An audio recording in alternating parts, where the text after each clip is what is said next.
सध्या महायुतीमधील दोन पक्षांमध्ये वाद पाहायला मिळतो. रणजित गोगावलेंनी अघोरी पूजा केली असा खटवटलेला दावा वसंत मोरेंनी केला आहे. एक लक्षात घ्या, वसंत कोण कोण येतो? आता कुठे येतो?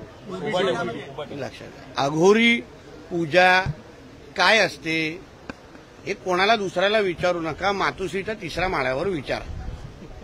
अघोरी पूजेमध्ये पीएचडी केलेली आहे. कुठे काय त्याचं कॅलेंडर मी दाखवू शकतो. कोण बुवा कुठे आणलं जातं, काय कुठे कापलं जातं. म्हणून अघोरी पूजाचे आरोप आमच्या गोगावलेजींवर करण्या अगोदर उबाटावाल्यांनी थोडा आपल्या मातोश्रीमध्ये बसलेल्या मालकाला विचारावं, बाबा अघोरी पूजा नेमकं काय. उद्धवजी तुम्ही किती वेळा अघोरी पूजा केलेली आहे, कुठे केलेली आहे, त्यासाठी काय कधी मीठ काय सोडलं, कधी दुसरं काय सोडलं. कर्जतच्या त्या फार्म हाऊसमध्ये जमिनीच्या खालती काय काय पुरलेलं आहे हे. म्हणून अघोरी पूजा बोलण्या अगोदर ना थोडं उद्धवजींना जर विचारलं असतं तर त्यांनी फार डिटेलमध्ये सांगितलं असतं. तज्ज्ञ आहेत उद्धवजींना, त्या अघोरी पूजेमध्ये तज्ज्ञ आहेत, म्हणून थोडं त्यांच्याशी बोलावं आणि मग आमच्या मंत्री महोदयांवर अघोरी पूजेचा आरोप करावा. राज्यात आणि देशामध्ये